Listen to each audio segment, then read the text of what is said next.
Vamos a desarrollar hoy día el primer tema del curso de anatomía y fisiología. Vamos a hablar de los principios fundamentales acerca de estos cursos. Comenzamos con la etimología de estas dos ciencias, que son la anatomía y la fisiología. ¿Qué cosa es la anatomía? ¿Qué cosa es la fisiología? ¿Cuál es la diferencia? ¿Qué es lo que estudia una? ¿Qué es lo que estudia la otra? ¿No? ¿Cómo se van a complementar? Es lo que vamos a hablar a lo largo de este curso. Primero, la anatomía se define como la ciencia que estudia la forma y la estructura del organismo.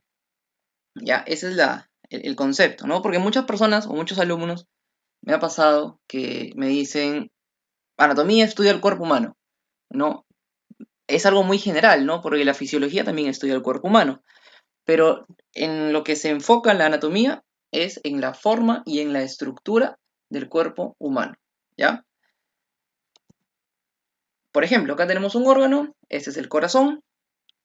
La anatomía va a estudiar la forma y la estructura del corazón. Decimos el corazón cuánto es lo que mide, cuánto es lo que pesa, más o menos qué forma tiene, dónde está ubicado. Está dividido en dos cavidades aurículas, en dos cavidades llamadas ventrículos.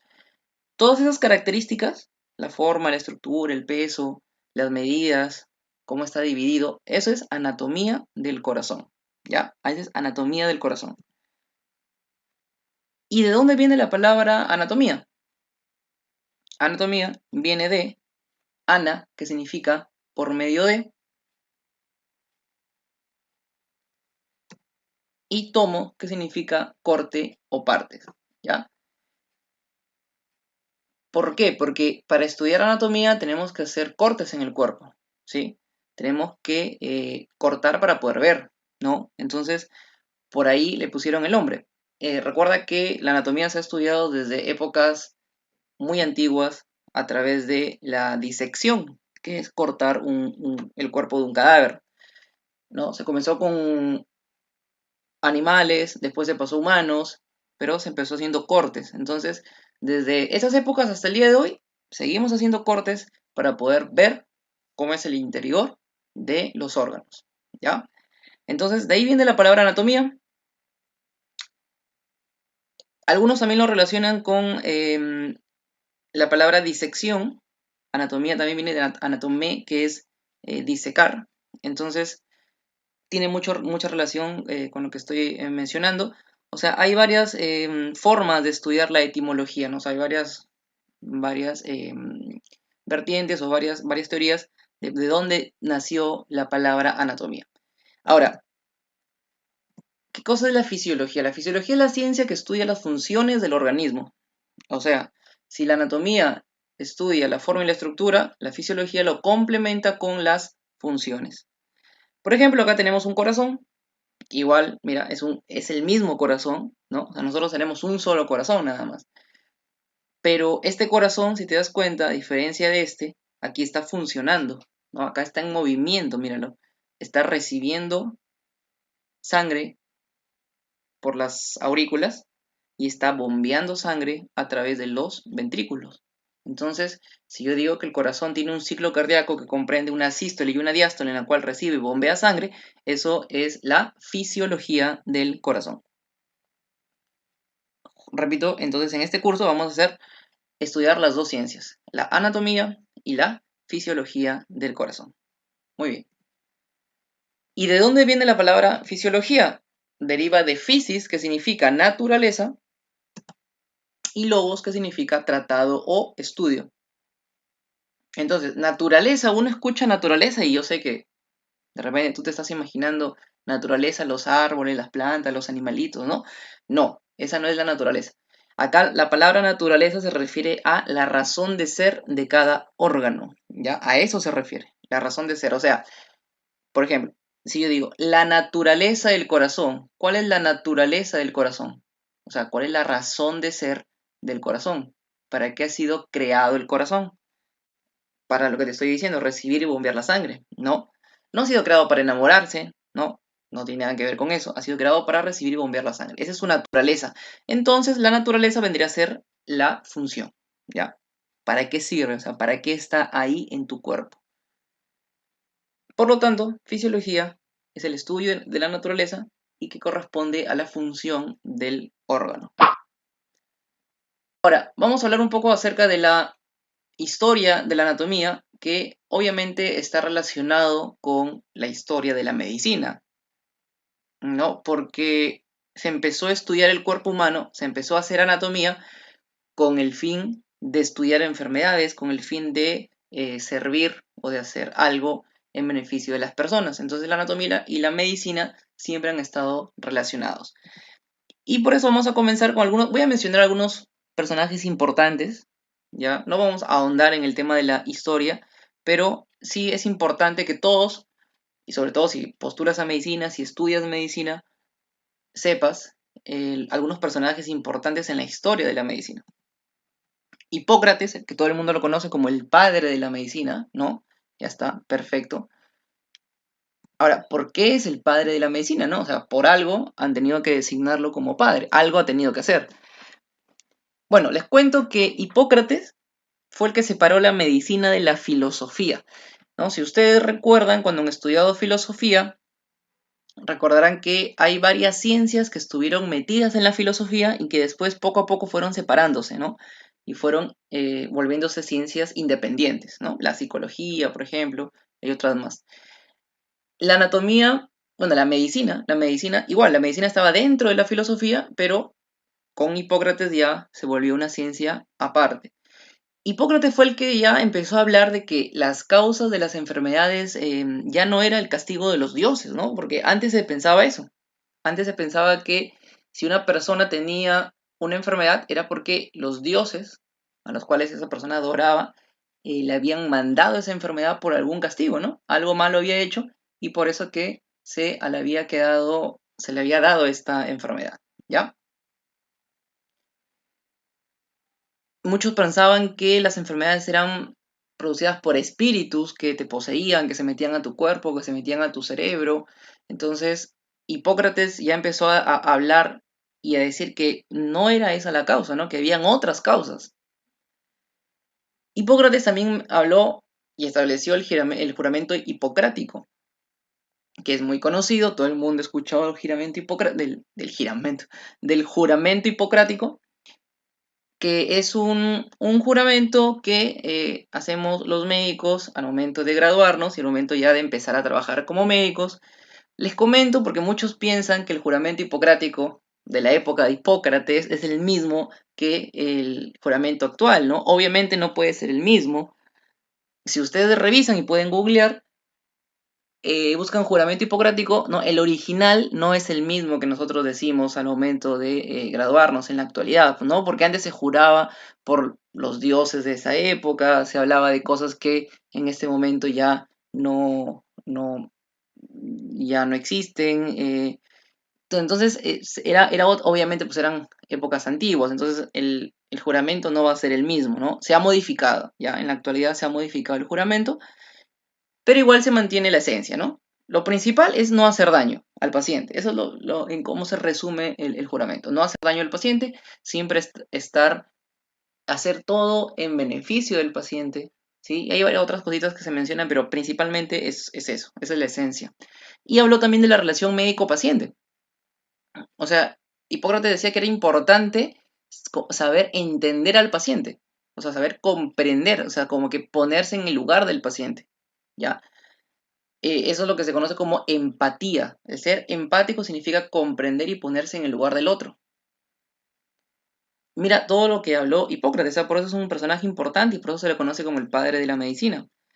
Herófilo de Calcedonia se le considera padre de la anatomía porque fue el primero en realizar disecciones en cadáveres humanos, ¿ya?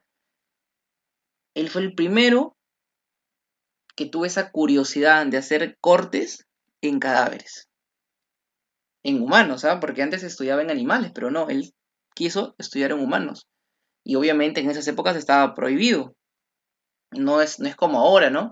O sea, obviamente que ahora no te puedes ir a robar un cementerio a abrirlo, ¿no? Pero por mecanismos legales ya hay cadáveres en las facultades y se pueden estudiar y todo, ¿no? Pero en esa época no, entonces estaba prohibido, era algo malo, pero él aún así lo hacía escondido para poder estudiar algunos órganos. Aristóteles es el padre de la anatomía comparada. Tú sabrás que Aristóteles es padre de un montón de ciencias, ¿no? Y él es el que justamente habla de comparar órganos de los seres vivos, de los humanos, con otros animales. Erasistrato es el padre de la fisiología.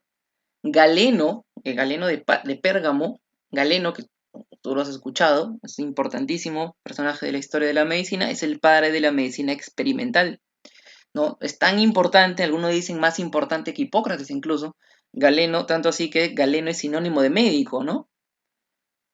Imagínate la importancia de su obra, de lo que realizó. ¿Y qué fue lo que hizo Galeno? Fue el primero en realizar vivisecciones en animales. O sea, vivisección significa cortar un ser vivo. Él hacía cortes en animales, animales vivos, para poder estudiar su funcionamiento, ¿no? Porque cuando está muerto ya no se podría ver cómo funcionaba, ¿no? No había movimiento, pero cuando está vivo todavía había circulación, había bombeo del corazón, ¿no? Y veía cómo estaba funcionando el animal, ¿no? Obviamente no se puede hacer esto en humanos, ¿no? Entonces él empezó a describir varios órganos en animales, en animales. Por eso que tuvo errores, ¿ah? No creas que Galeno fue lo máximo, o sea, hizo mucho, pero aún así tuvo sus errores, porque él estudiaba animales, entonces por ahí pues obviamente no es lo mismo, entonces tuvo varios errores. Después, ¿quién corrige los errores de Galeno? Ahí viene otro médico muy importante que es Avicena. Ahí viene el que lo corrige es Vesalio, ¿ya? Acá vamos a hablar ahora acerca de Avicena. Avicena es un médico árabe que escribió una obra, el Canon de la Medicina, donde hablaba a varios aspectos importantes con respecto al cuerpo humano, con respecto a tratar a los enfermos. Leonardo da Vinci, que ustedes lo conocen, de hecho, porque ha realizado varias obras en cuanto al arte, ¿no? Ha hecho descubrimientos, ha hecho eh, un montón de contribuciones a la humanidad, ¿no? En varios aspectos. Y en anatomía se le considera como padre de la anatomía plástica, ¿ya? Padre de la anatomía plástica. Andrés Vesalio fue el que les dije que ya iba a corregir los errores de Galeno, y por eso que a él se le considera como padre de la medicina moderna, ¿ya? O sea, yo creo que podríamos, de todos los personajes que voy a mencionar, podríamos resaltar tres. Hipócrates, que fue el padre de la medicina, ¿no? Antigua, se podría decir, o simplemente padre de la medicina. Después vino Galeno, que tuvo sus errores porque estudió en animales, y después vino Vesalio, que fue el que corrigió esos errores que tuvo Galeno, y por eso que se le considera padre de la medicina moderna. Y tuvo una obra muy importante, una obra que acá pueden ver una imagen extraída de justamente esta obra. Esta obra, que se llama Sobre la estructura del cuerpo humano en 7 libros, ese es el nombre en latín, y se traduce así, habla, como su nombre lo dice, de toda la estructura del cuerpo, o sea, empieza a describir, ¿no? Órganos por órganos, y fue muy exacto, ¿ah? Igual, o sea, tenía sus limitaciones y sus errores, ¿no? Por la época, no tenía tanta precisión como ahora, pero para la época sí fue muy bueno y dijo muchas cosas que servían, ¿no? Y que sirven hasta ahora. Entonces, por eso que se le conoce como padre de la medicina moderna. Marcelo Malpighi, padre de la histología. Giovanni Morgagni, padre de la anatomía patológica. Santiago Ramón y Cajal, padre de la histología moderna. William Harvey descubrió la circulación mayor y Miguel Servet descubrió la circulación menor. Esos son algunos aspectos históricos importantes relacionados de la anatomía y la medicina. Solamente como para tener una idea así muy, muy global de cómo comenzó el estudio de esta ciencia. Bueno, si ustedes ven esta imagen, ¿no? A cualquiera pues lo puede asustar esta imagen, y aunque ustedes no lo crean, este es un médico. esta es una imagen ya actual de una recreación que se ha hecho para que ustedes lo puedan ver. Este es un documento registrado de la época del siglo XVII en Europa. En esto es lo que se han basado para poder hacer esta representación. ¿Y de dónde salieron estos médicos, no? Ya les cuento un poco. Hace muchos años, en el siglo XVII, en Europa, apareció una infección grave, comenzó como una epidemia, se expandió como una pandemia, como lo que estamos viviendo ahora. Fue todo, fue todo un caso. Esta enfermedad se le conoció como la peste negra, ¿ya? Es la peste bubónica, pero se le llamó la peste negra. Y los médicos de la época, para protegerse, así como ahora utilizamos las mascarillas, los respiradores, y nos protegemos con guantes y con todo un equipo de protección personal, los médicos de la época también crearon su equipo de protección personal. Y como ven acá, estaban todos vestidos de negro, tenían sus guantes, tenían, para no tocar, pues no, para no infectarse, tenían su varita, y esta varita servía para tocar al enfermo, o sea, ni lo examinaban, ¿no? Solamente ahí como que apenitas lo tocaban nada más y no lo tocaban directamente para que no se contagien. Y además, lo que más llama la atención es esta máscara, mira que tiene como el pico de un ave acá, y se dice que aquí adentro, les comento que aquí adentro había unas sustancias que colocaba el médico para evitar captar ese olor desagradable que emanaba el cuerpo de los enfermos, ¿no? Porque era un olor muy feo. Entonces, para que el médico no se... Porque él pensaba que si se colocaba eso y no olía, entonces como ya no olía eso que era desagradable, más bien olía lo rico de las sustancias, de las hierbas, las plantas que había puesto acá, entonces él pensaba que así ya no se contagiaba, ¿no? Obviamente, pues no era así, porque igual podía entrar un poco de esas sustancias que podría contaminar. O sea, no es hermético como las mascarillas que tenemos ahora, pero se pensaba eso en esa época y se usaba este traje, ¿no? Esta máscara que es de los médicos de la peste negra, ¿ya? Que tiene un poco de relación con lo que estamos viviendo actualmente, ¿no? Ese es un personaje histórico, eso realmente usaban los médicos, no es inventado por si acaso, es real. Yo creo que para octubre, para Halloween, ya tienes tú, si estudias medicina, ya tienes acá un disfraz, ¿no? Yo creo que sería bueno. Es más, me quiero mandar uno a hacer, a hacer uno así. Sería un buen disfraz, creo, para Halloween. Bueno, ya les comenté algo acerca de la peste negra. Pasamos. Ahora vamos a hablar acerca de la división de la anatomía. A ver, ¿cómo se divide la anatomía? Tenemos anatomía microscópica y anatomía macroscópica. Hay muchas formas de dividirla, ¿ya? Entonces vamos a comenzar por acá. Lo microscópico es porque estudia estructuras muy pequeñas, ¿ya? Y macroscópica porque estudia estructuras grandes, que se pueden ver a simple vista. ¿Y cómo sabemos cuándo es pequeño y cuándo es grande? Microscópico, menos de 100 micras. Macroscópico, más de 100 micras. Dentro de la anatomía microscópica encontramos a la citología y a la histología. La citología obviamente estudia las células, que todo el mundo lo sabe, y la histología estudia los tejidos. ¿Qué es un tejido? Es un conjunto de células. Por ejemplo, ¿qué célula es esta? No, me imagino, ya se han dado cuenta todos que este es un caramelo, profe. No, este es un eritrocito. Este es un eritrocito, un glóbulo rojo, ¿ya? Y este es un conjunto de glóbulos rojos, glóbulos blancos, plaquetas. Entonces, esto ya sería un tejido, es la sangre. Y por otro lado, tenemos a la anatomía macroscópica, que se va a dividir en anatomía topográfica y anatomía descriptiva.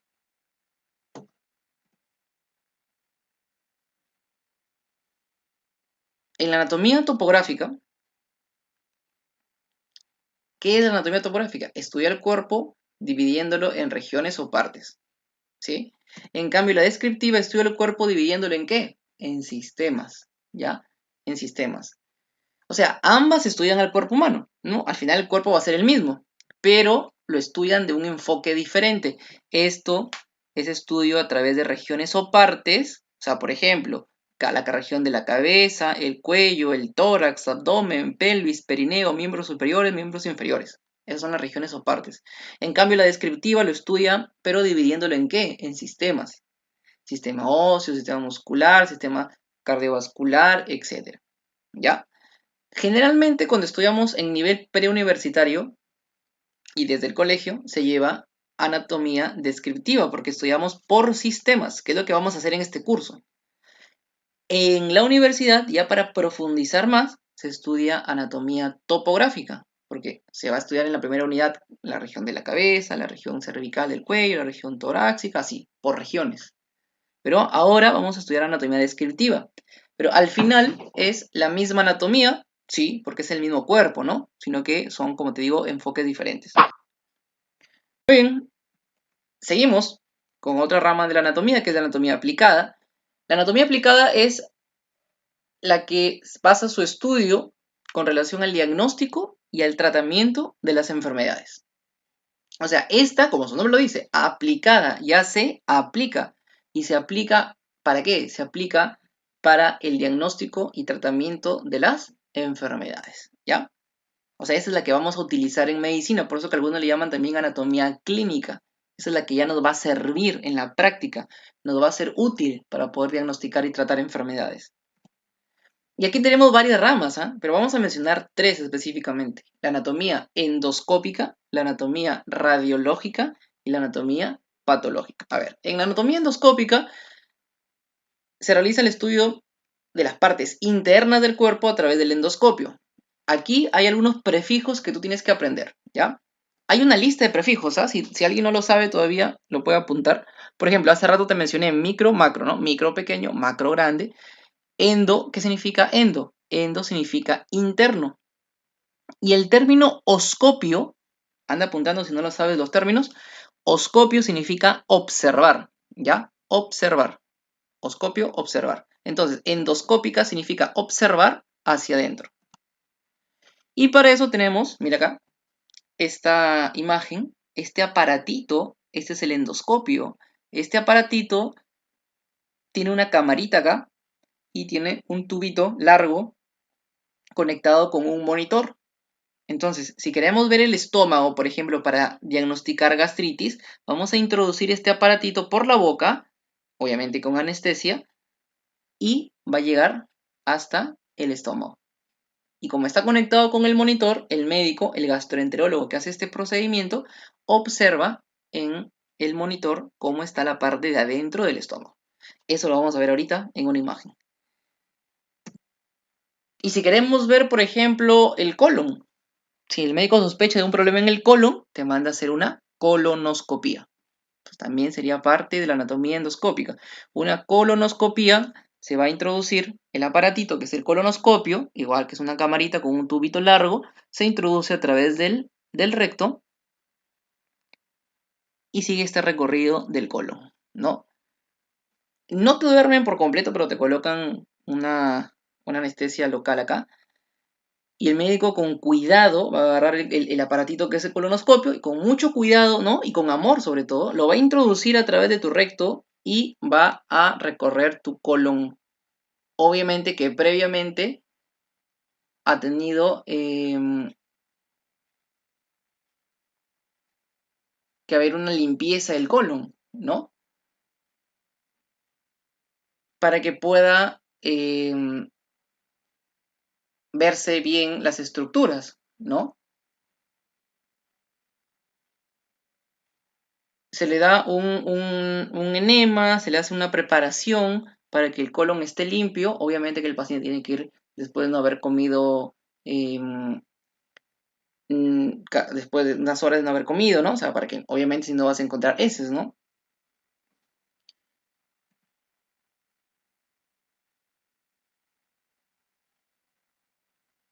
Ejemplo, acá tenemos la gastroscopía, la colonoscopía y la cistoscopía. ¿Ya? Gastroscopía significa observar el estómago, gastroestómago. Colonoscopía, observar el colon. Cistoscopía sirve para observar la vejiga. ¿Ya? La anatomía radiológica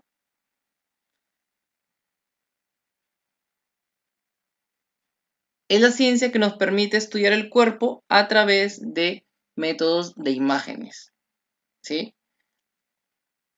Algunos le llaman anatomía imagenológica o simplemente imagenología, ¿ya? Por si acaso. Acá, ¿qué encontramos? Encontramos a la radiografía, ¿ya? Las famosas radiografías o placas que tú habrás escuchado, las tomografías, las ecografías. Esas son imágenes, son estudios que nos van a permitir obtener imágenes para poder comprender el cuerpo y poder diagnosticar enfermedades en el órgano que se está viendo. La radiografía, por ejemplo, nos sirve para descartar fracturas, luxaciones. Si tienes un golpe y te está doliendo y una parte de tu cuerpo está deformado por el golpe, tienes que hacerte una radiografía. Ten mucho cuidado de no acudir al hospital y más bien irte a donde una persona que se le conoce como huesero, y el huesero te hace ahí unos movimientos ahí y ya te acomoda el huesito supuestamente, pero hay que tener cuidado porque se te puede complicar, ¿ah? Siempre tienes que acudir al médico, al centro de salud, probablemente te hagas una radiografía para ver si es que hay alguna luxación o fractura. Dentro de la radiografía encontramos un tipo que es la mamografía. La mamografía nos va a permitir observar algún tipo de alteración en la mama, ¿no? En las mujeres. Y recuerda que toda mujer tiene que hacerse una mamografía a cierta edad para poder descartar a tiempo un cáncer de mama. Esa es una obligación, ¿eh? No es que algunas mujeres, no, no, no. No es que me voy a hacer una mamografía solamente si es que me duele, no, si es que noto algo raro, no, se tiene que hacer desde antes, aunque no sientas nada, ¿eh? Porque muchas personas piensan que porque no les duele no les va a dar cáncer o no tienen nada, ¿no? No, el cáncer se debe detectar más bien cuando no duele, pues, ¿ya? Desde antes. Yo he escuchado que no, yo soy una mujer sana, ¿no? Yo hago ejercicio, no. Igual te puede dar cáncer. Así seas sana, así comas verduras, así no fumes, hagas ejercicio, vayas a misa, igual te puede dar cáncer. Así que hay que tener mucho cuidado con el cáncer. A ver, escribe en el chat, a ver si lo sabes, a partir de qué edad se tiene que realizar una mamografía. ¿Sabes? A ver si lo sabes, lo comentas, ¿ya? A partir de qué edad una mujer, toda mujer, así no tenga ningún malestar, debe hacerse una mamografía. ¿A qué edad será? Y esta recomendación, repito, es para todos, ¿ah? Es para todos. No solamente para aquellas que tienen antecedentes de su mamá con cáncer, su abuelita con cáncer, no, es para todos. Entonces, es a partir de los 40 años. Ya tú cumples 40 años y te vas a hacer una mamografía. Es más, hoy día vas a aprender algo, ya si no lo sabías, tarea para hoy día ya, para que sirva de algo las clases en las que estás escuchando. Vas a preguntarle a toda mujer mayor de 40 años que viva en tu casa, ya tu mamá, tu tía, tu abuelita, toda persona, toda mujer mayor de 40 años, le vas a preguntar si se ha hecho una mamografía. De repente algunas te dicen que sí, de repente algunas te dicen que no. Si te dicen que no, le explicas que se tiene que realizar la mamografía a los 40 años sí o sí, aunque no tenga síntomas, ¿ya? Para poder descartar un cáncer de mama a tiempo. La anatomía patológica es aquella que estudia los cambios macroscópicos y microscópicos provocados por la enfermedad, ¿ya? Provocados por la enfermedad, ¿está bien?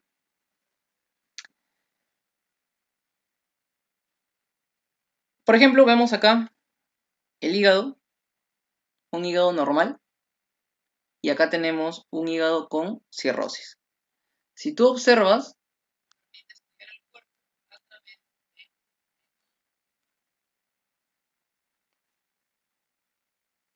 mira la diferencia entre este hígado normal y este hígado con cirrosis. Un hígado normal es un hígado así como tú, no sé si alguna vez habrás visto un hígado de res en tu casa cuando compran para comer hígado de res. Em, Así es el hígado normal, ya en el ser humano. Esa contextura, ese color más o menos. Pero en cambio un hígado con cirrosis es más opaco, tiene como grumitos, ¿no? O sea, ahí hay una alteración en su estructura normal. Entonces, ¿quién estudia esos cambios? Lo estudia la anatomía patológica, ¿ya? O sea, quiere decir que la anatomía patológica no es que estudie la enfermedad en sí, estudia lo que te produce la enfermedad, ¿ya? Estudia lo que causa la enfermedad, o sea, los cambios que produce la enfermedad, ¿está bien? Muy bien. Un ejemplo de anatomía patológica es la biopsia. La biopsia es estudiar un tejido vivo. Si alguna vez a alguien por acá le han hecho biopsia, se extrae una parte del cuerpo, se lleva al laboratorio para poder estudiarla.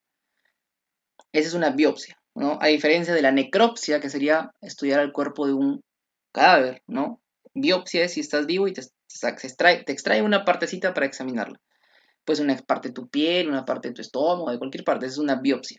El examen de Papa Nicolau, este examen de Papa Nicolau sirve para estudiar algunas partes del cuerpo, por ejemplo, sirve para diagnosticar a tiempo el cáncer de cervix, el cáncer de cuello uterino, que es uno de los cánceres más frecuentes en la mujer junto con el cáncer de mama. Entonces, aquí en el examen de Papa Nicolau, ¿qué vemos? Vemos cambios en las células, porque se estudian células y el patólogo que hace el estudio dice, ah, mira, acá estas células son normales, pero estas células yo las veo diferentes. Entonces hay un cambio. Ese cambio lo estudia la anatomía patológica, justamente. Entonces, si hay un cambio, alguna enfermedad hay, ¿no? No es normal que haya ese cambio, ¿sí? Esa es la anatomía patológica. Vamos a ver acá algunas imágenes, ¿ya? A lo largo de la clase te voy a mencionar algunas imágenes también, fotos reales o imágenes reales, no solamente con las imágenes, ¿no? Los gráficos que te enseño aquí en las diapositivas. Por ejemplo, aquí tenemos una endoscopía, ¿ya? Tenemos una endoscopía. Si observas tú, la parte de la izquierda, estamos viendo una endoscopía, estamos viendo, analizando el estómago, como ya te expliqué, se mete la camarita y vemos la capa interna, la mucosa, esa es la mucosa del estómago. Mira cómo está, de color rosadito. Así debe ser. Pero en cambio ya si se ve rojo, ¿no? Acá lo ves un poco más rojo, ya se lo ve rojo es porque está inflamado, ¿no? Por una gastritis. Y por acá tenemos una úlcera, mira, ve. Una úlcera, o sea, úlcera, así como cuando te sale una herida en tu piel y te arde cuando lo tocas, imagínate una herida dentro de tu estómago, que está lleno de ácido. Te va a arder en el alma, ¿sí o no? Entonces, acá está la úlcera, mira, ve, por eso que duele un montón. Obviamente que eso está ampliado, ¿no? No vais a pensar que es tan grande. Pero es una herida que está en tu estómago. Y esta herida la estamos viendo con una endoscopía. Por eso es muy importante la endoscopía para poder examinar los órganos, porque imagínate, sin hacer una endoscopía uno puede sospechar que tienes una úlcera, pero nunca la podríamos ver, ¿no? Por eso que tenemos que verla con una endoscopía. Ahora, seguimos con la división de la anatomía. La anatomía de superficie, que estudia marcas y relieves corporales, por ejemplo, ahí tenemos al cuerpo, mira, el cuerpo humano, ahí no estamos haciendo ningún corte, ¿ah? Ningún corte. A ver, ¿qué podríamos ver acá? Acá podemos estudiar órganos y saber qué órganos son sin necesidad de hacer ningún corte, ¿eh? Por ejemplo, a ver si es que alguien dice, a ver por acá. A ver, comenta en el chat qué órgano sería este. Mira, a ver, ¿te das cuenta que aquí hay algún órgano que sobresale? ¿Qué órgano será este? A ver, comenta por favor en el chat qué órgano sería ese.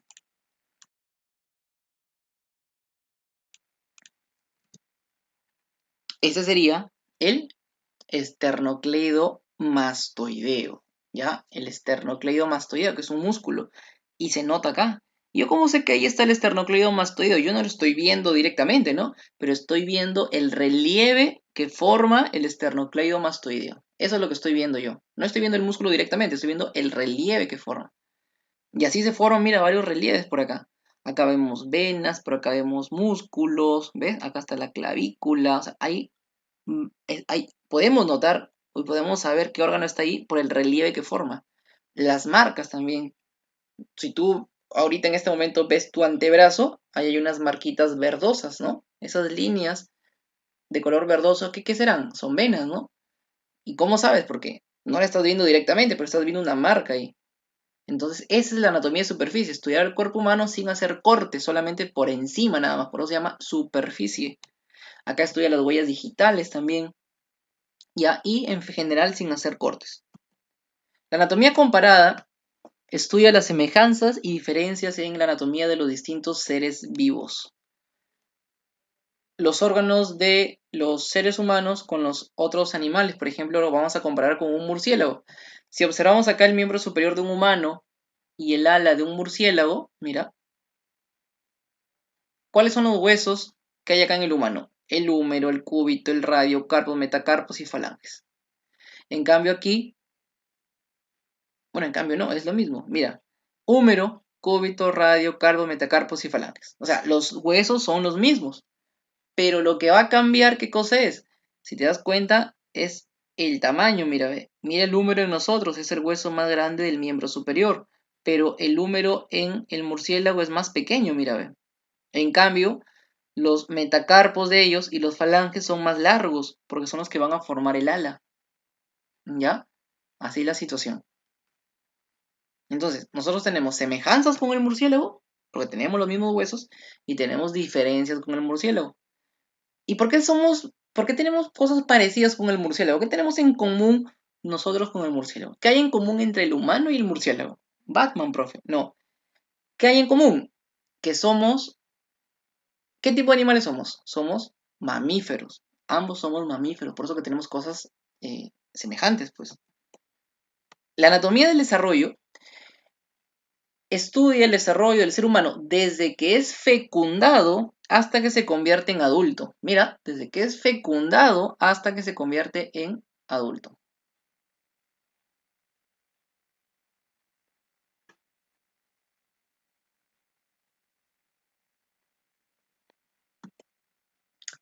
Entonces, para eso te voy a contar una historia.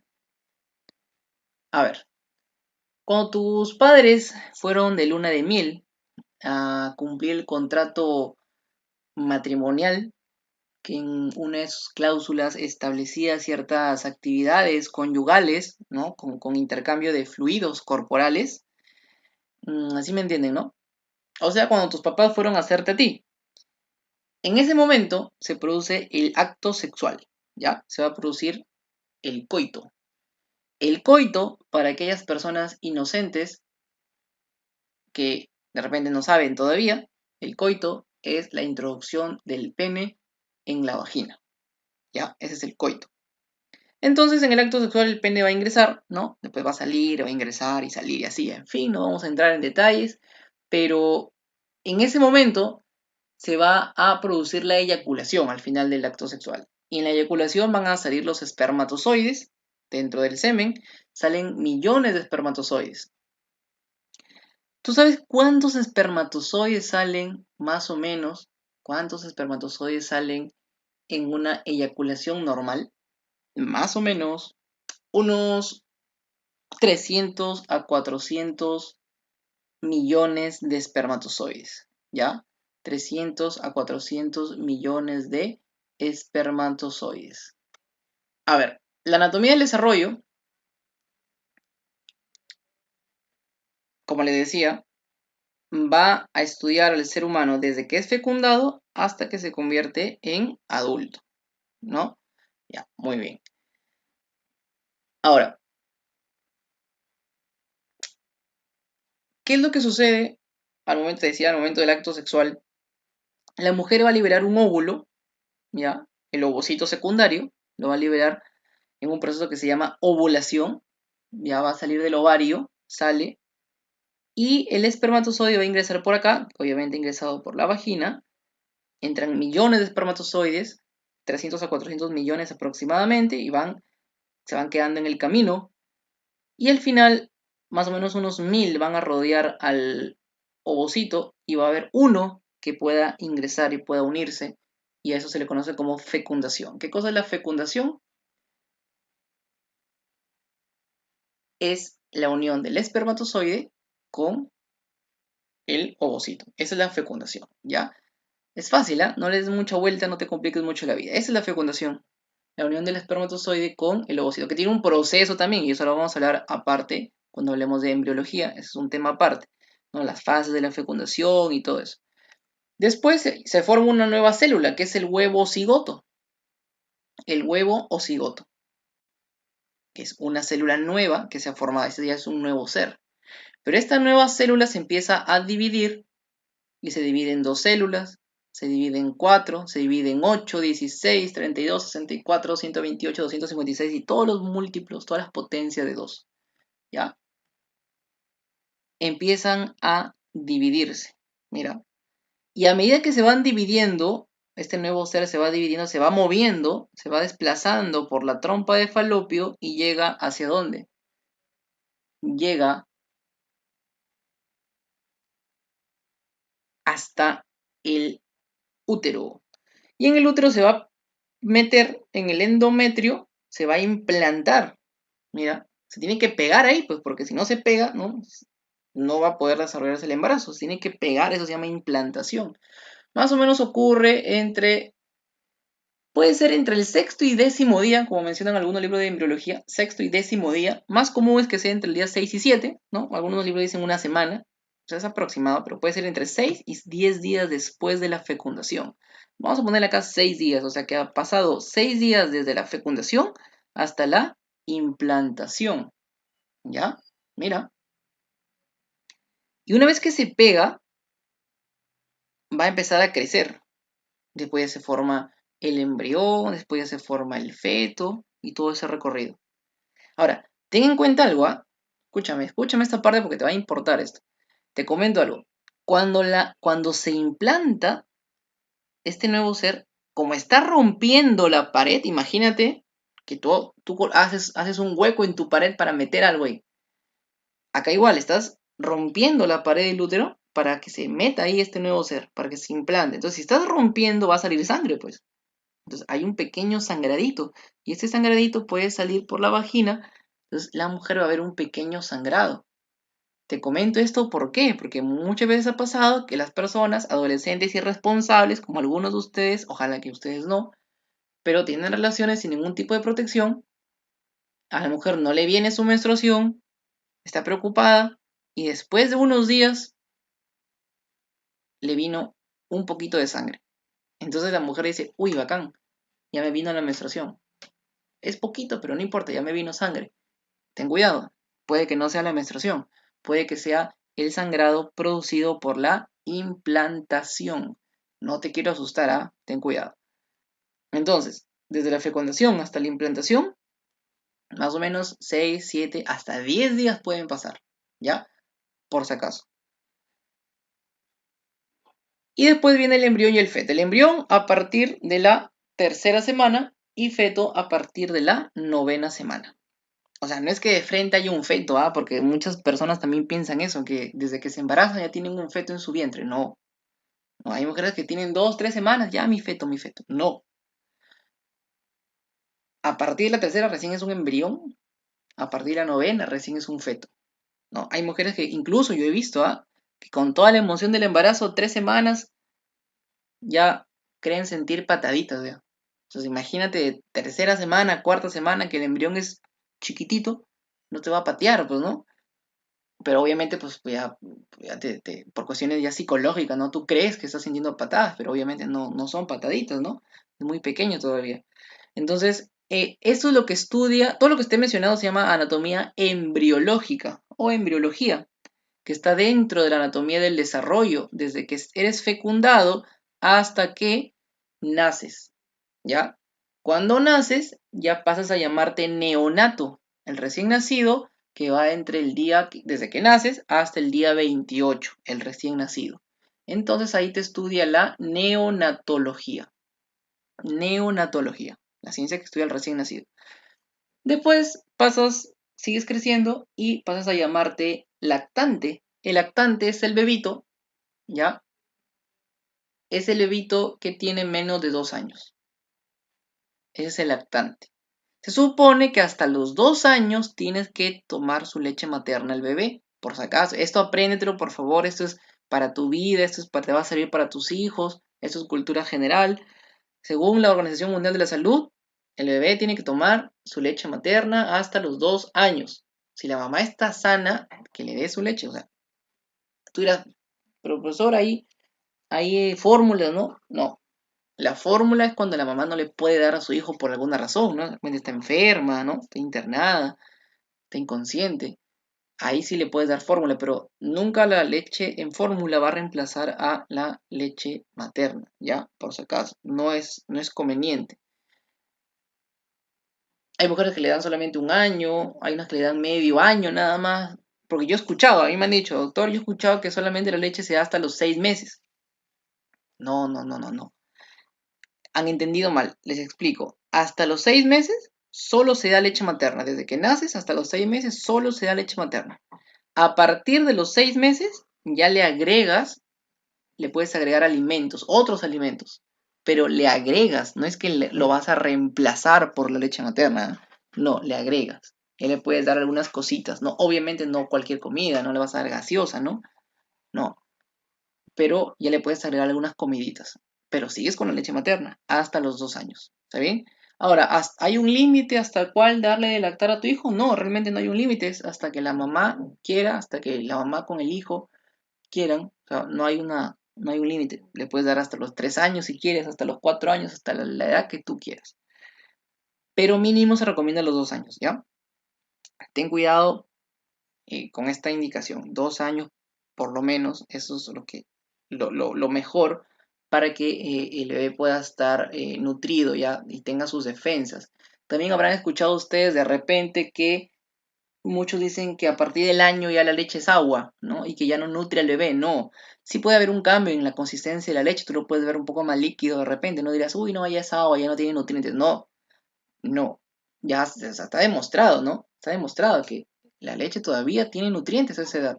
Entonces tienes que seguir dándole de lactar al bebé, ¿ya? Hay mujeres que al año ya le quieren dejar de lactar y se colocan ahí alguna sustancia en la areola, en el pezón, para que el bebito ya no quiera succionar.